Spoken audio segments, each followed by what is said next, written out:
for most men and women to follow these strict rules. यह बहुत कठिन था ज़्यादातर आदमी और औरतों के लिए इन नियमों का दृढ़ता से पालन करना. Nevertheless, फिर भी thousands left their homes to learn and teach this new way of life. फिर भी हजारों की संख्या में लोगों ने अपने घर छोड़ दिए इसे सीखने के लिए और इस जिंदगी के नए तरीके को सिखाने के लिए. ठीक है. Many more remained behind and supported those who became monks and nuns, providing them with food. और बहुत सारे उनके पीछे रहे, remained behind them, उनके पीछे रहे और उनको सपोर्ट किया. किनको? जो लोग भिक्षु और भिक्षुणी बन गए थे उनको सपोर्ट किया, उनका साथ दिया और वो जो उनके पीछे रहते थे वो उनको क्या देते थे? उनको भोजन देते थे. ठीक है. बहुत सारे लोग तो क्या गए, हजारों की संख्या में तो भिक्षु और भिक्षुणी बन गए, औरत और आदमी और औरतें भिक्षु और भिक्षुणी बन गए और इसके अलावा काफ़ी सारों ने उनके पीछे रहे सो दैट उनकी मदद कर सके, उनको सहायता दे सके, उनको भोजन वगैरह देकर. Jainism was supported mainly by traders. Jainism को किसका सहयोग मिला? मुख्यतः व्यापारियों का सहयोग मिला. Farmers who had to kill insect to protect their crops found it more difficult to follow the rules. किसान थे, उनके लिए इन नियमों का पालन करना मुश्किल था क्योंकि उन्हें अपनी फसलों को बचाने के लिए इंसेक्ट कीड़े मकोड़ों को मारना पड़ता था. ठीक है. कीट पतंगों को मारना पड़ता था किसान को. इसलिए क्यों मारना पड़ता था? उनको अपनी फसल बचानी होती थी. ठीक है. और इसलिए वो इन नियमों का दृढ़ता से पालन नहीं कर पाए. कौन? फार्मर्स. तो जैनिज्म को किसने माना? ज्यादातर किसकी सहायता मदद मिली? व्यापारियों की, ट्रेडर्स की.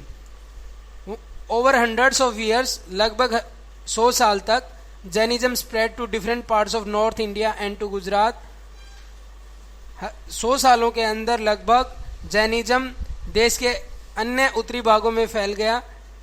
उसके अलावा गुजरात के अंदर फैल गया, तमिलनाडु और कर्नाटका तक जैन धर्म फैल गया. The teachings of Mahavira and his followers were transmitted orally to several centuries. कई शताब्दियों तक महावीर और उसके जो अनुसरण करने वाले थे उनकी जो शिक्षाएं थी उनको मौखिक रूप से पीढ़ी दर पीढ़ी बताया गया. ट्रांसमिट का मतलब होता है किसी को बताना. ओरली का मतलब मौखिक रूप से किसी को वो बातें ट्रांसमिट करना, वो संदेश पहुंचाना. ठीक है. They were written down in the form in which they are presently available at place called Vallabhi in Gujarat about 1500 years ago. ये जो मौखिक रूप से बताई जाने वाली बातें थी इनको लिखा गया किस फॉर्म में? 1500 साल, करीबन हजारों कई सेंचुरीज तक, तो कई शताब्दियों तक तो ये मौखिक रूप से बताई जाती रही ये बातें. ठीक है. फिर लगभग 1500 साल पहले इनको, ये जो मौखिक रूप से बताई जाने वाली बातें थी इनको लिखा गया. कहाँ पे लिखा गया और एक जगह रखा गया? वल्लभी में. वहां पे इनको एक जगह पे रखा गया है, वल्लभी. और ये वल्लभी पड़ता आपका कहाँ पे? गुजरात के अंदर.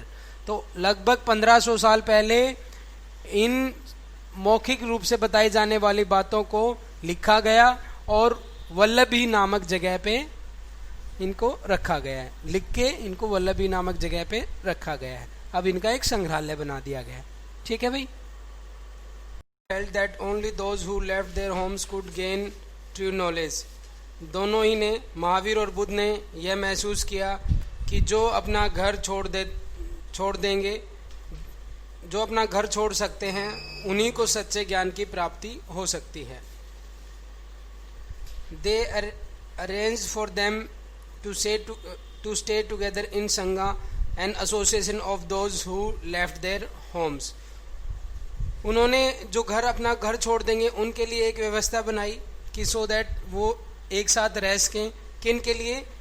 उन्होंने एक संस्था बनाई, एक संगठन बनाया उन लोगों के लिए जो अपना घर छोड़ देंगे उनके लिए, और उसको नाम दिया गया संघा का। क्या नाम दिया गया? संघा। संघा क्या था? संघा एक एसोसिएशन थी जिन्होंने अपना घर छोड़ दिया है, उनके एसोसिएशन का क्या नाम? Sangha. The rules made for the Buddhist sangha were written down in a book called Vinaya Pitaka. जो ये बुद्धिस्ट थे उनका जो ये संघ था उसके लिए कुछ नियम बनाए गए, और उन नियमों को एक किताब के अंदर लिखा गया जिसका नाम क्या है? Vinaya Pitaka. From this we know that there were separate branches for man and women. इससे हमें यह पता लगता है कि औरत और आदमियों की अलग अलग शाखाएं थी, अलग अलग ब्रांचेज थी। All man could join the संघा। सभी जो व्यक्ति थे, सभी जो आदमी थे वो संघा को ज्वाइन कर सकते थे, उसमें शामिल हो सकते थे। However children had to take permission of their parents and slaves that of their masters. लेकिन बच्चों को अपने माता पिता की अनुमति लेनी होती थी। परमिशन मतलब अनुमति लेनी होती थी, और जो दास होते थे उनको अपने मास्टर की परमिशन लेनी होती थी, उनकी अनुमति लेनी होती थी। ठीक है, संघा में शामिल होने के लिए। Those who worked for the king had to take permission and his permission and debtors that of creditors. और जो राजा के लिए काम करते थे उन्हें राजा से आज्ञा लेनी होती थी, और जो कर्जवान होते थे, जो कर्जदार होते थे, जिनके ऊपर कर्ज होता था, उनको जिससे कर्ज लिया है उससे अनुमति लेनी होती थी, आज्ञा लेनी होती थी संघा को ज्वाइन करने के लिए। Women had to take their husbands permission. औरतों को अपने पति की अनुमति या आज्ञा लेनी होती थी संघा में शामिल होने के लिए, संघा को ज्वाइन करने के लिए। ठीक है भाई, अभी इसमें देखा आपने किसकी परमिशन लेनी होती थी संघा को ज्वाइन करने के लिए। Man and women who joined the संघा लेड सिंपल लाइव्स।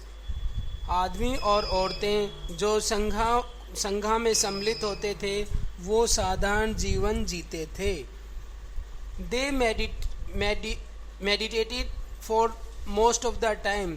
ज़्यादातर समय में वो ध्यान लगाते थे। मेडिटेट का मतलब क्या होता है? ध्यान लगाना। ठीक है। And went to cities and villages to beg for food during fixed hours. और इसके अलावा वो भीख मांगने के लिए शहर और गांव में जाते थे निश्चित घंटों के लिए। ठीक है, निश्चित घंटों में वो शहर से और गांव से भीख लाते थे, अपने भोजन इकट्ठा करते थे। That is why they were known as bhikshus, Prakrit word for beggar. Prakrit भाषा में बैगर शब्द का नाम है भिक्षु, इसीलिए उनको भिक्षु भी बोला जाता था, भिक्षु भी बोला जाता था, भिक्षुज। ठीक है, क्योंकि वो भोजन के लिए किस पे निर्भर थे? भिक्षा पे। ठीक है। एंड भिक्षुणीज, और भिक्षु और भिक्षुणीज बोला गया उनको, bhikshunis. They taught others and helped one another. वो दूसरों को सिखाते थे और एक दूसरे की मदद करते थे। They also held meeting to settle any quarrels that took place within the sangha. इसके अलावा वो सभाएं भी करते थे। जब भी कोई झगड़ा हो जाता था, कोई भी विवाद हो जाता था संघा के अंदर, तो उसको सुलझाने के लिए वो मीटिंग्स भी, सभाएं भी करते थे। Those who joined the Sangha included Brahmin, Kshatriya, merchants, laborers, barbers, courtesans and slaves. वो कौन व्यक्ति थे जिन्होंने संघा को ज्वाइन किया, संघा में सम्मिलित हुए? वो हैं ब्राह्मण्स, क्षत्रिय, व्यापारी, काम करने वाले, बार्बर्स, बार्बर क्या रहता है? नाई। कोर्टिशियंस, जो कोर्ट में दरबारी थे वो भी थे। स्लेव्स, दास। हर तरीके के लोग संघा के अंदर शामिल हो सकते थे। Many of them wrote down the teachings of Buddha. उनमें से बहुत सारों ने बुद्धा की शिक्षाएं लिखी। Some of them also compose beautiful poems. उनमें से कुछ ने तो बहुत सुंदर कविताओं की रचना की। Describing their life in the संघा। संगा के अंदर अपने जीवन का वृतांत करते हुए कईयों ने तो बहुत सुंदर कविताएं भी लिखी। List at least 2 ways in which Sangha described in this lesson was different from one mentioned in chapter 6. Were there any similarity? ये कह रहा है चैप्टर 6 के अंदर जो संगा दिखाया गया है और यहाँ पे बताया गया है उनके अंदर क्या कोई भिन्नता है, और वर देयर एनी सिमिलरिटी, क्या उनमें कोई समानताएं भी थी, ये आपको काम करना है। उसके बाद देखिए हम डिस्कस करते हैं मोनेस्ट्रीज के बारे में। Went from place to place throughout the year. शुरुआत करते हैं हम, दोनों जैन और बुद्ध भिक्षु एक जगह से दूसरी जगह जाते थे पूरे साल भर वो एक जगह से दूसरी जगह रहते थे लोगों को शिक्षा देते हुए। The only time they stayed in one place was during the rainy season when it was very difficult to travel. वो साल के केवल एक ही मौसम में रुकते थे, वो कब, जब बारिश का मौसम होता था, जब चलना बहुत ही मुश्किल हो जाता था। Then their supporters built temporary shelters for them in gardens or they lived in natural caves in hilly areas. तब उनके जो समर्थक होते थे उनके लिए अस्थायी रहने की जगह बना देते थे बगीचों के अंदर, और या फिर वे रहते थे प्राकृतिक गुफाओं के अंदर पहाड़ी क्षेत्रों में। कौन? भिक्षु। एज टाइम वेंट ऑन, जैसे जैसे समय बीतता गया, many supporters of monks and nuns and they themselves felt the need for more permanent shelters and so monasteries were built. जैसे जैसे समय बीतता चला गया उनके समर्थकों ने, भिक्षु और भिक्षुणियों के समर्थकों ने, और उन्होंने स्वयं भी महसूस किया एक स्थायी निवास के लिए। उन्होंने भी पहले तो क्या, वो टेम्परेरी शेल्टर्स में रहते थे भाई, अस्थायी घरों के अंदर रहते थे, अस्थायी रहने की जगह में रहते थे, लेकिन धीरे धीरे उन्होंने महसूस किया, उनके समर्थकों ने भी महसूस किया कि भाई मॉन्क्स और नन्स के स्थायी आवास होने चाहिए। ठीक है, फिर मठ बनाए जाने लग गए, मोनेस्ट्रीज मठ बनाए जाने लग गए। These were known as viharas, इनको क्या बोला गया? विहार बोला गया। जहाँ पे जो रहने की जगह बनाई गई उसको क्या बोला गया? विहार। क्या बोला गया? Vihara. The earliest viharas were made up of wood and then of brick. प्रारंभिक जो विहार थे, प्रारंभिक जो मोनेस्ट्रीज थी, वो लकड़ी की बनी हुई थी, लेकिन बाद में उनको ईंटों से बनाया जाने लग गया। Some were even in caves that were dug out in hills specially in western India. पश्चिमी भारत में कुछ गुफाएं भी बनाई गई। डग आउट का मतलब होता है खोदकर बनाना, पहाड़ियों को खोदकर कुछ गुफाएं भी बनाई गई। कहाँ पे? पश्चिमी भारत के अंदर। A Buddhist text tells, एक जो बुद्धिस्ट टेक्स्ट हमें क्या बताता है, आइए देखते हैं। Just as waters of rivers lose their names separateness when they flow into mighty ocean, so the varna and ranks and family forgotten when the followers of Buddha join the order of monks।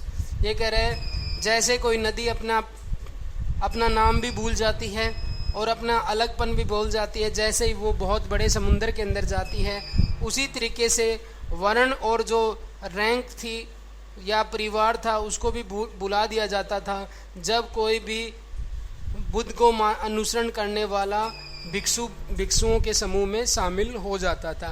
कहने का मतलब ये है, जब भी कोई व्यक्ति भिक्षु बन जाता था तो वो किस समाज से आया है, किस फैमिली से आया है, कहाँ कौन से वर्ण का है, इन सब बातों का कोई महत्व नहीं रहता था। सब लोग एक समान मॉन्क्स बन जाते थे।